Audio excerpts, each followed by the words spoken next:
It's a season of cultural confusion, changing values, and endless noise. The world is broken into pieces, but where others see division forever, God is cultivating creators of connection, bridge builders. Welcome to Becoming Bridge Builders. Reverend Dr. Keith Haney will be your host throughout this journey. This podcast is for those who feel stirred to lead well with wisdom, courage, and radical compassion. We address culture's hardest conversations each week with biblical common sense and focused clarity. Our goal isn't just to win debates. Our goal is to stand in truth, offer radical grace, and actively build bridges of trust wherever you are. It's time to stop watching from the sidelines. Let's build together. Grab your blueprints.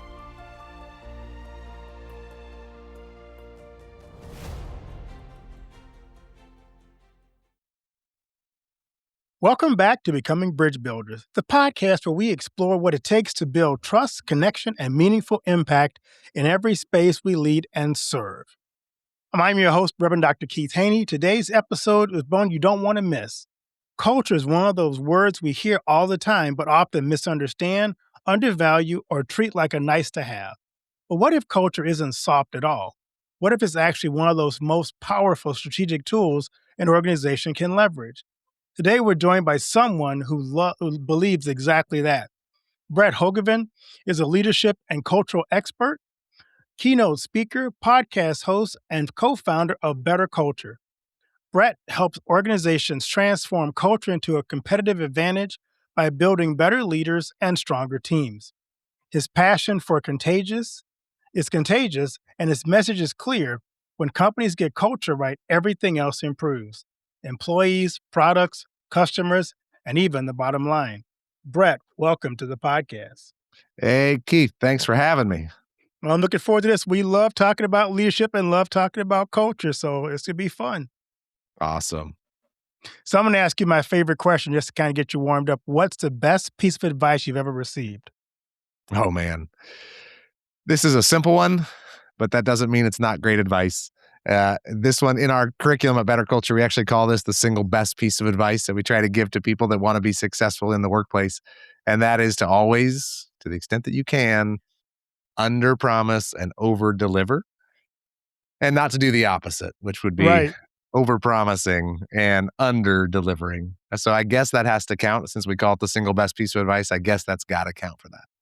That's what I often promise people when I walk into a workshop. It's like, I'm going to give you less than you expect, but like you said. Try to underpromise. Hey, this might not be any good, but I'm going to do my best, right? I'm going to do my best, right? And then when they're like, oh, wow, that was way better than I expected. Here's a tip. So culture is often labeled as soft, but you push back on that. And how do you redefine culture as a hard-edged strategic advantage for organizations? So we could go a long time on this topic. That's okay. Culture is the squishy, soft word in some people's minds, but I'd like to encourage people to really reframe that, because culture is the number one, sort of the most valuable lever that a leader has, that an organization has, to get people to want to do their job really well, right? To attract and build and motivate and keep people. You could try to do that with just money if you want, but what works better in the long term is building the type of culture that people want to be a part of. And so if things like quality matter to your business, things like customer satisfaction, things like improved safety of operations, things like productivity, if those types of things would make your business better, then culture has a lot of value for you. And the way that your employees feel about their jobs, their coworkers, their boss, their company, all of that is really what culture is. And so it can sound fluffy, but what it really is how are your employees showing up to work? How are they motivated? What drives them? And honestly, how good of an employee are they going to be? And all of that creates a positive value for a business when you have an engaged employee, a healthy culture. So it's not a squishy topic. It is an essential one. I love getting locked in a room with a CFO and saying, okay, how can we pencil out what's the value of an investment in culture? Because you're going to come out way ahead if you invest in it and actually do it right. So I think culture is interesting to me because people think their culture is one thing, but it could be something totally different. How do you help leaders recognize what the actual culture of the organization is? So oftentimes I will get into conversations with people and I think we're both talking about culture. And I think you nailed this on the head because I'll get a minute into the conversation and realize, oh, they're talking about perks, benefits, um, things like, oh, we have casual Friday, or we let people dress how they want, or you can work hybrid, or like things that are, or we bring in lunch on Fridays. They're they're perks or their benefits of the job. Those things are not your culture. That has very little to do with culture. What culture is the attitudes and the behaviors that people come to expect from each other every day, every minute of the job, throughout. That's what your culture is. So it's disconnected from ping pong tables or from those kinds of things. They might be little perks or things, but what culture is how do people feel about their job, about their coworkers, their boss, everything else. And so when I'm talking about building a better culture, what I'm trying to do is get people more committed to their organization, enjoying what they do every minute of every day, not once a quarter for an offsite or something like that. So I work a lot of times in churches, and I always Mm. think that they also misunderstand what culture is too. I'll walk in and say, "Oh, we're a friendly church," and they think their culture is friendliness. And then I walk in and no one talks to me. Or they talk to each other, but they don't talk to guests, and I'm like, "Well, Yeah, you may be friendly to each other, but that's your culture is very cold and very so distant." So, yeah. what's the biggest misconception I would say leaders have about workplace culture today that you deal with on a regular basis? Well, I'm going to go in a direction that directly links to what you just shared. And that's the difference between an aspirational culture and an actual culture, right? Right, A lot of organizations spend good and valuable time trying to define the culture that they want to have or that they even think they have. And they don't spend enough time examining, well, how is Keith greeted when he walks in the door? How are we actually showing up every day? And that gap, and there's almost always going to be a gap, a pretty sizable one, candidly, between the culture you'd love to have and the one that you actually have. That gap is the most important thing to focus on and be aware of is, oh, if we want to have a healthier culture, we've got to talk about again those attitudes and behaviors that our employees, that our team members, that they're showing up with every day. And if I can get people to change how warm they are toward folks that walk in the door, now I'm shifting my culture, right? And that has almost nothing to do with how we define it, how we explain it. right. It's a behavioral thing, not an aspirational thing. So, you work at a place called Better Culture. How Mhm. do you help organizations move from talking about having an aspirational culture to actually embedding it into daily operations? Do you want the short version or the long No, version? I want the long version because I think a lot of people struggle with this. So I'm going to give your listeners a lot here, but I'll give you I'll give you the short and the long, and then they can decide what they like. Okay. Okay. The short version is if you want to build a healthier workplace culture, you need to do it both from the top down and the bottom up. And what the top down means is essentially you need to change the way leaders think and the way leaders show up. So what they really are trying to build, what their intention is in their mind, what they think their job is as a leader, and then give them the mindsets and the skill sets to show up in more of that way, right? And that's top down culture building. It's working through people who are leaders inside the system. The bottom up way to build culture is to help to shift the attitudes and the behaviors that everybody shows up with at work. You could call it fellowship, you could call it whatever you want, but actually being really focused on activating your core values or your mission in a behavioral way for all employees. And many employees are just waiting for a leader to do something, and that's important. It's important for leaders to lead, but that you can make a lot of progress just from the bottom up. If you're an individual contributor, if you and a few people say, you know what, I think we could change the culture here. Guess what? You probably could if you would just get intentional on what are those attitudes and behaviors we'd like to see more of. How can we model them ourselves? how can we encourage them from others? So that's the simple answer. Top down, bottom up. Are you sure you still want a more complicated one? I would love a more complicated one. All right. So do your listeners sometimes work in a little bit larger organizations, or is it mostly smaller groups like churches? My audience is very diverse. So I have Okay. people who work in churches, but also a lot of people who do not. So Okay. it's a very broad audience. So we have what we call our culture driver model at Better Culture, and that model has 5 sort of pie pieces to it. And when we're working strategically with a good size organization and they come to us and they say, hey, we just did some strategic planning and culture, it was one of our top maybe 4 priorities for the next 3 years, and they reach out to us, that's the perfect time. And we say, great, let us help you build a strategic plan for driving continuous improvement in your culture, in the way that your employees feel about their job, in those attitudes and behaviors. And the way we do that is we build it around those 5 pillars. And the 5 pillars, they'll make immediate sense to anyone listening. But the goal here, before I tell you what the 5 pillars are, is you have to tell me, you have to create a plan for how you're going to go from where you are in each of these 5 pillars to something that's better. That's all it takes to drive a better culture, is on these 5 different pillars, understanding where you're at and figuring out what would be better, and then making a plan to do that steadily over time.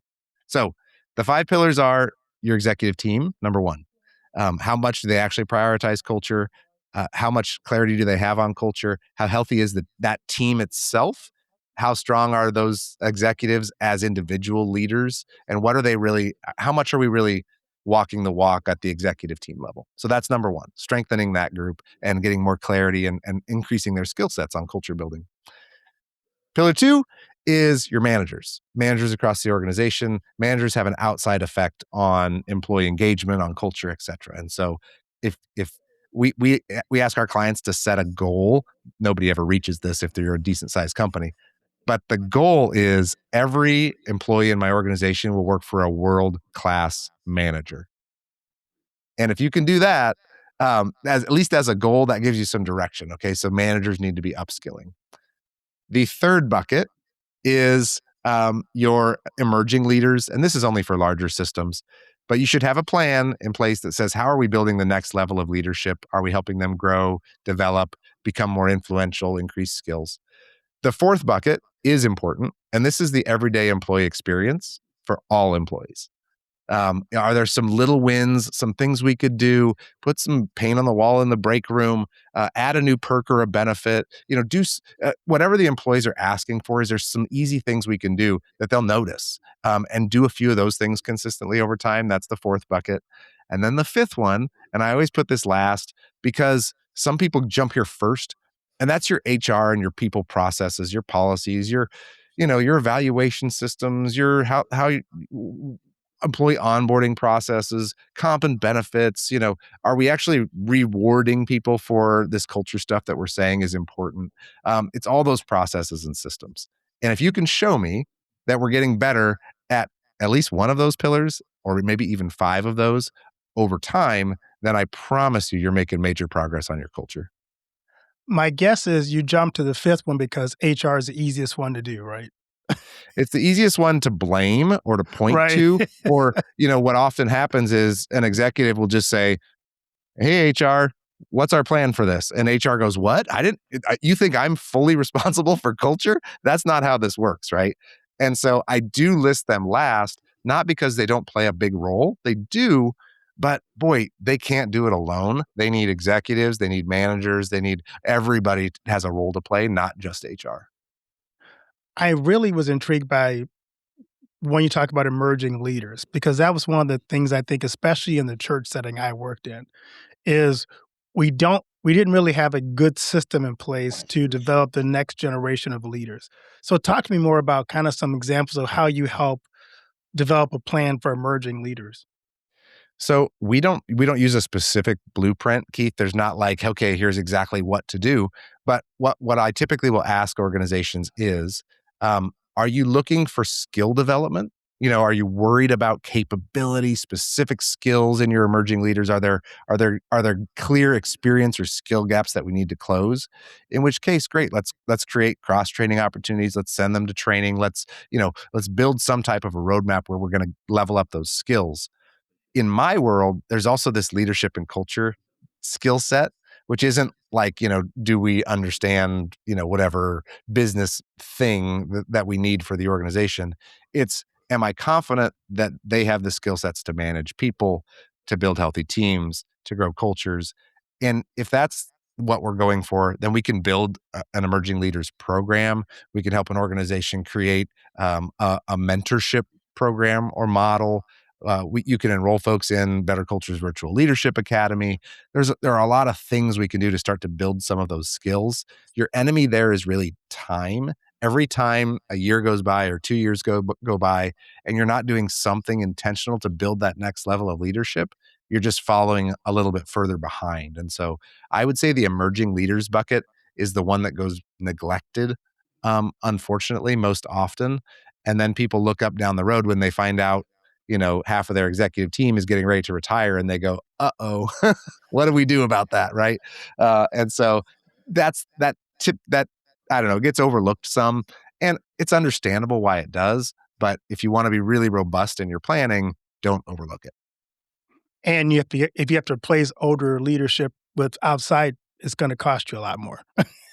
Going to cost you more. And, to the degree that you really value culture, internal promotions are really valuable for maintaining. If you have a unique culture in your organization, it's hard to bring outside folks in and sort of dunk them in. Well, here's how we work here. Here's how we need you to lead here. Internal promotions are especially valuable for culture-focused organizations. When you said that, it reminded me of the Cracker Barrel disaster. Um, when you decide to change the entire what would make Cracker Barrel, and then Yeah. you get the pushback because you ruin the culture of Cracker Barrel. Yes. Yeah, I got now you're getting me off on a tangent, but I got a little bit of an inside scoop on that from someone who had an acquaintance that worked in the company that I had a chance to talk to. And, they had a lot of leadership trying to do smart things, trying to do reasonable things, but ultimately they were a bit insensitive both to the internal culture and to the customer facing culture. The customer facing culture is what got all the attention in the media. They changed the logos and they changed they changed the feel and some of the way they were doing stuff. But on the inside, employees were noticing too. I mean, they were making changes to, their homemade biscuits weren't actually being made, from scratch every day. They And weren't being made employees at were going, home. how hard is this to make these from scratch? Like, why are we trying to streamline these back end operations? And, they don't taste as good. And, it was creating some internal backlash that didn't even get as reported as some of the customer facing stuff. So I agree. Yeah. Yeah, I love it. You emphasize the fact that building better culture starts with leadership first. And even the 5 pillars you talked about, each of those pillars needs leadership to either take the lead on that or do something. But why you say that's the starting point for real cultural transformation is leadership? That's what leadership is. Leadership is influence. Leadership is saying, I know where I want this organization or my team to go, and then using my influence to get us there. And it it's really hard, even with really well-meaning people, if leadership isn't on board with where we're trying to go, it's hard for anybody else to make a significant shift or change, right? I can show up every day and be the world's best teammate. Okay. This is theoretical, but be the Right. world's best teammate, bring the right attitude, the right energy, etc. And that will make an impact on the people that I get to interact with every single day. Hopefully I can be a bright spot in their day. I can help them feel appreciated. I can help build a sense of pride. I can navigate conflict effectively to the degree that I can control it. But if I'm not a leader, my influence is limited to just who I interact with. And you're never going to see sustained change in an organization if it doesn't come through leadership. I like what you talked about. I want to go back a little bit more because when you talk about those pillars, if the leadership or the cultural change starts at the employee level and maybe gets up to management, but doesn't get to the top the executive level. How much of a cultural transformation or how limited will that change truly be if it's not bought in by the entire organization? So we used to have this graphic. I've been doing the work that I do for almost 20 years. And at the very start, I worked with my father, and we hired, like, basically we didn't really hire this. We tried to do it in like an old version of Microsoft Word or something, and it was the worst graphic we've ever created at Better Culture. But the idea was good. And here's what it was. It was like this trickle down leadership graphic. And if you were like, figure out how much influence you have. And it was 3 levels. And the top level, you could have either amazing leadership, neutral leadership, or terrible leadership. Okay. And then you would go down 1 level under that. And you could have mid-level management that was either fantastic leadership, neutral, or negative. And then every combination thereunder of what showed up on the lower team level. So if you just happened to be on a team in a company that had outstanding senior leadership and an amazing mid-level leadership, you basically worked in operational nirvana. You were like, hey, I don't know how this happened, but it's amazing here, right? And Right. if you obviously had terrible senior and terrible mid-level, you were in you did not like where you worked. But the interesting thing was this: if you would look at really kind of poor senior level leadership, but a great mid-level manager, that team that under that mid-level manager, it was almost like there's a force field where it's like, actually, it's really good here. But what we used to say is that manager is a saint, and they're probably not going to live real long because they're creating that force field around their team. They're trying to run interference. They're trying to make it positive, but that's really hard for a mid-level leader, for a frontline leader to do when what's coming toward them all the time is toxic, is pressure oriented, etc. So one leader can make a big difference for their team, but boy, it's hard work. So if you're the upper, and I'm assuming for that one you just described where the management is excellent and you're just kind of being the bubble to protect the other employees, I'm assuming probably down the road, the upper management gets promotion, going, man, I came from this great company and look at all the success we had. And you go to a new company.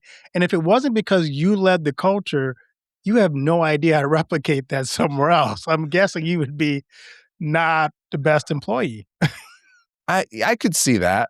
If you're an upper, so here's what I see most often in that regard. Let's imagine a senior leadership team of like 6 people, okay? And one of them's the CEO, and then there's a bunch of VPs.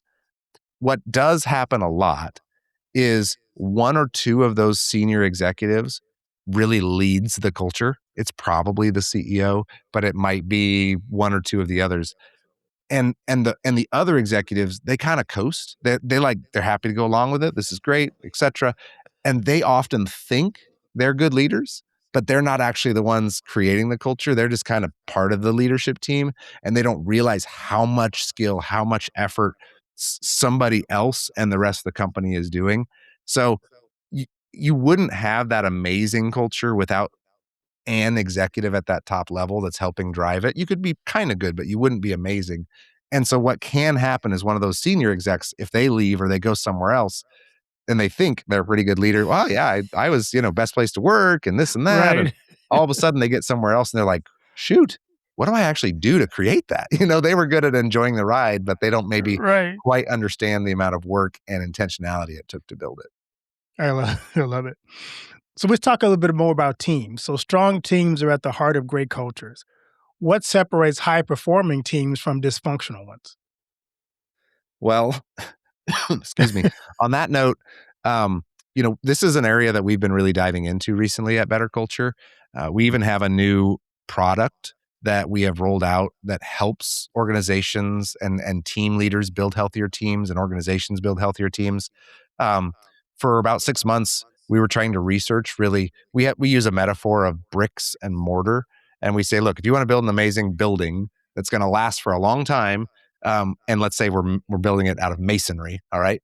You need good bricks and you need good mortar, right? If you just stack up the bricks, the wind can blow them over or something can knock it down. But if you put great mortar and to stick them together, then you're going to get a high performing structure that's going to last. Well, on a team, your individuals are the bricks. Well, I have a degree in this, or I have X certification, or I have this skill or this experience. The mortar between your people is the team dynamics. It's the trust, the communication, the et cetera. For about 6 months, we tried to examine what the mortar was on great teams, and we came up with, after a long time, a list of 20 attitudes and behaviors that we think across industries, across everything, pretty well describe what a great team does, and we call those our 20 tenets of culture at Better Culture. Oh, I love it. Yeah. Is that gonna be a book sometime? It may be a book. We've turned it into a product right now. So basically, if any organization, small company, is great for small companies. In fact, the church that I go to is using this with their 9 team members. I let the pastor, use it for free, and he's running it. It's an easy way for him to have something regularly that they're using to build healthier teams and cultures. Because what we did is you can use it separate from this, but what we did is we automated it as a year-long campaign that lets employees rate themselves on all 20, pick a couple they want to work on, and then we send videos and we make it easy over the course of a whole year to give little nudges from the bottom up to all employees to say, hey, look, here's one of Better Culture's 20 tenets. Let me watch that video. Maybe we should discuss that with our team this week, etc. So we almost put culture building on autopilot by just injecting little doses of these 20 tenets over the course of a year. I'm a big proponent that habits help to transform organizations. Mhm. What are some common team building habits that you would recommend teams practice on a regular basis? Team building habits.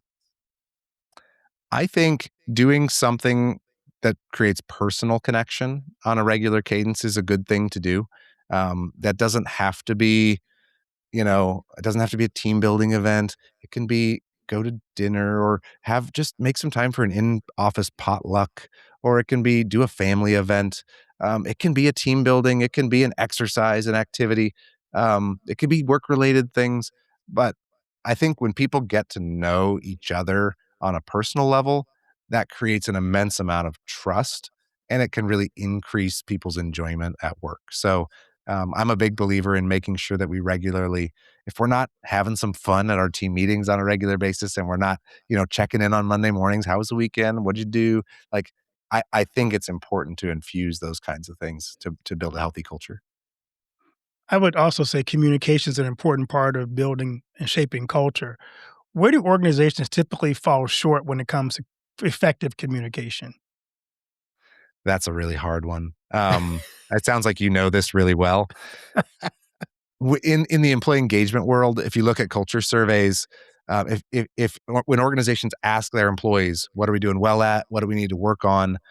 Uh, Communication is something that employees will consistently say, like, hey, we'd like better communication. We'd like to know why decisions are being made. We'd like to have more of our voice heard. We'd like, and I have good clients who've taken that data, worked on it for a whole year, said, we're going to work so hard to improve communication, put a ton of effort into it, and they barely move that score. It's hard to convince people, or it's hard to do effective communication, because even when you do it, there's two sides to communication. I can be the world's best communicator but if I'm doing it via email and people are only opening 7% of the emails I'm sending, well, then that wasn't very effective communication, was it? Right? So same thing in a team meeting. About 50% of the time, people are listening to you when you're talking. If you're not doing something to actively keep their interest, people's minds drift. They might look like they're listening, but they're not. So communication's a tough one. That's a whole topic of its own. Yeah, I know. That's one thing I run across a lot in the church is that communication is not. Oh, it's so hard. We think we've said it. We think people know, and then people misunderstand. So it's very, very common. I thought you had the magic bullet for communication for me. No, If I had that magic bullet, I promise you, I would have led with that. there you go. So share me an example. Give me an example of a company that transformed its culture successfully that you worked with. Well, I have one just easy one that's top of mind. I'm in the Omaha, Nebraska area, and the organization, my company has been very heavily connected and to what's called the best places to work competition it does happen every year. But the reason I do the work that I do is my dad started a company over 30 years ago that repeatedly won that best places to work thing in Omaha 5 years in a row. They were the number one best place to work. And other people started asking, how do you do that? And so today we work with a lot of organizations that want to be better places to work and maybe even be a best place to work. So just this last year, one of our clients that we've been working with for 5 years was named the number one best place to work in the city of Omaha. And that's a company called Nebraska Cancer Specialists. We just launched a case study on them, so it's okay if I talk about them. But it was a 5-year journey, and they started out in a pretty decent spot, but they have worked hard continuously over 4 or 5 years to get to that spot. Well, that's a great place to be the best place to work, especially when you're dealing with such weighty issues. So, yeah. Oh, absolutely. It makes such a difference. I mean, my focus is internal on employees, right? Because I know if we can build the best place for employees to work, then customers will get the best care, right? People will get the best outcomes. And even in tough environments like that, where you would think, boy, it must be depressing to come to work. That's not the case, right? We're trying to figure out how can we help people live their best life, make the most progress possible. And if we can make that an uplifting environment, it's good for everybody, including, by the way, clinical outcomes. Yeah, I love that. I thought you were going to say University of Nebraska. I was going to. Yeah. I mean, I could say go big red on here if that's helpful to you. So let's talk about one of the things, like how does healthy culture directly impact things like retention, productivity, and profitability? So I'd like to flip that upside down. So Okay. I think it's obvious, right? How does it impact it? Well, it impacts it because people like their job. They're gonna do more of their job. They're going to, put more energy into their job.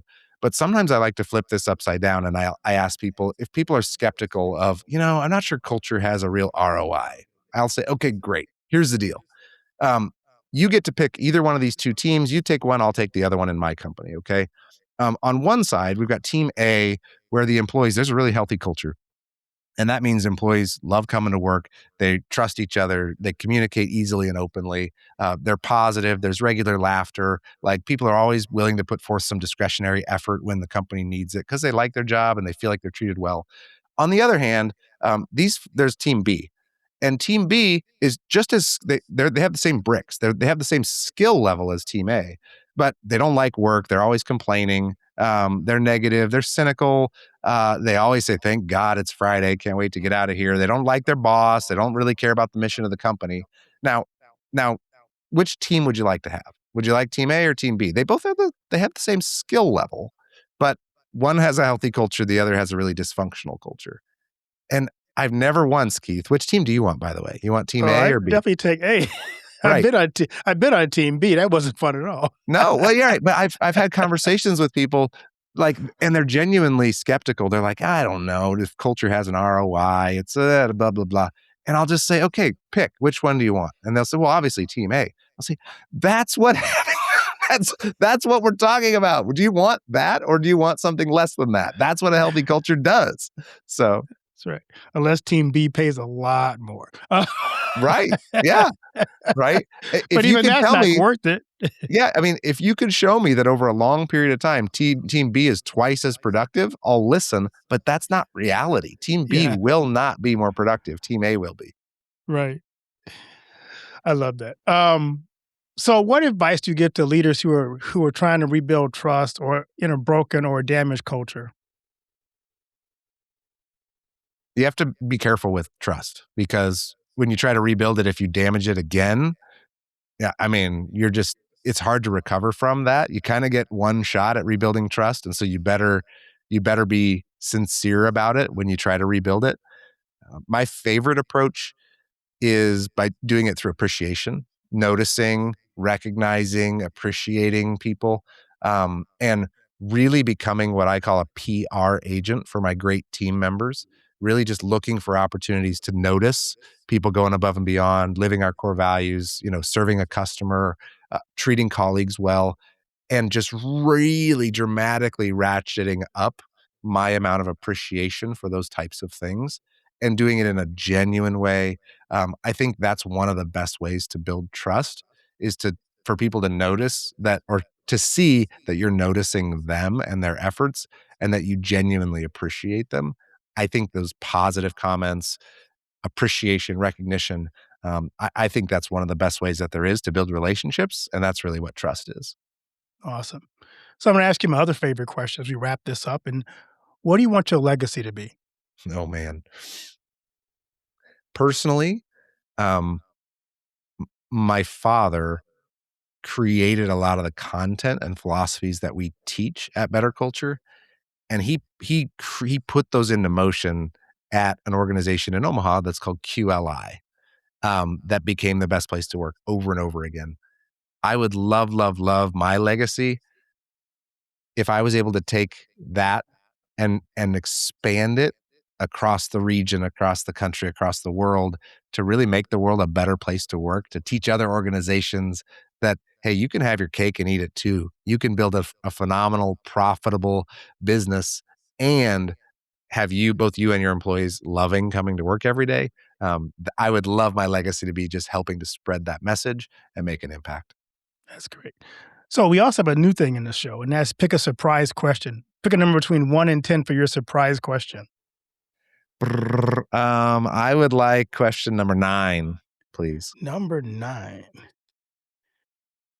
If you had to teach a class on one topic, what would you teach? If I could teach a class on one topic. Just one topic. Okay, I'm going to go off script here. Obviously, I could teach lots of classes on leadership and culture, but if I could only teach one, I'm also kind of a personal finance nerd. I really like teaching people about the time value of money, about how to think about building wealth, about using resources to build both a stable foundation for life and a life that you're in charge of. And so I think I would teach some type of a course, sort of a Dave Ramsey like course where I would help people be more successful and more intentional with money. Would you be nicer than Dave? Because Dave's sometimes kind of mean. Yeah, I mean, he's likably mean, right? He's funny when he's That's whipping right. people into shape. So I don't know, maybe. So, Brett, where can people connect with you and learn more about Better Culture? Yeah. So a couple things. Number one, you can go to betterculture.com. We have a lot of free resources on our Insights tab. I'd love to share a resource. I assume this, I'm going to put actually a resource based on this conversation. If people are interested in a tool they could use with their own team, so a team building, an individual skill development tool, we have what we call our Culture Kickstarter Pack. And it gives a sample of those 20 tenets that I mentioned. It gives you team building exercises, videos you can watch, like stuff you could do with your team, 100% for free. And if people want that, they can go to betterculture.com/bridge builders. How does that sound? All right. Sounds cool. Thank you, Brett. That You was bet. great. So anything you like to close with as we wrap up this conversation, to kind of summarize our discussion? I just want people to understand that culture has a tremendous amount of power, both from a business perspective, whatever it is you're trying to accomplish. That could be a calling. It could be a faith-based objective. It could be a business objective. It could be a for-profit, a nonprofit. Building a healthier culture will get you to that goal, number one. Number two, I promise you, it'll also help you enjoy the journey along the way. If you can build the type of culture that that that just makes every day a little bit brighter. And we all have a limited number of days here on Earth. And I think, why not try to build the most successful organizations we can and enjoy that path, that journey along the way. Well, Brett, thanks so much. What a powerful conversation. If there's one takeaway from today, it is that culture isn't accidental, it's intentional. And when we lead with purpose, clarity, and care, we don't just create better workplaces, we build bridges that impact lives. If you found today's episode to be meaningful to you, be sure to subscribe, share it with someone in your network, and leave a review. It helps us to reach more listeners and more leaders who want to make a difference. And if you want to learn more about Brett and the work he's done at Better Culture, be sure to check the links in the show notes below and also take advantage of that free offer Brett has given us. Until next time, Keep building bridges wherever you are. Thanks.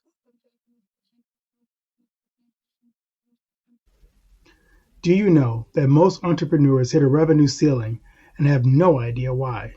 They're working harder, spending more money, running more ads, but revenue stays flat. My friend Dr. Noah St. John calls this the invisible break. He's giving our listeners a free revenue ceiling audit to help you see what's really holding you back. You'll get a free 30-day membership to Noah Bot, giving you access to Dr. Noah's 30 years of experience to help you reach your next level. But hurry, because there's only 50 available this month. So if you're tired of being stuck at the same revenue level and want to finally break through, get your free revenue ceiling audit at drnoahvault.com in the affiliate link that'll be listed in the show notes.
It's a season of cultural confusion, changing values, and endless noise. The world is broken into pieces, but where others see division forever, God is cultivating creators of connection, bridge builders. Welcome to Becoming Bridge Builders. Reverend Dr. Keith Haney will be your host throughout this journey. This podcast is for those who feel stirred to lead well with wisdom, courage, and radical compassion. We address culture's hardest conversations each week with biblical common sense and focused clarity. Our goal isn't just to win debates. Our goal is to stand in truth, offer radical grace, and actively build bridges of trust wherever you are. It's time to stop watching from the sidelines. Let's build together. Grab your blueprints.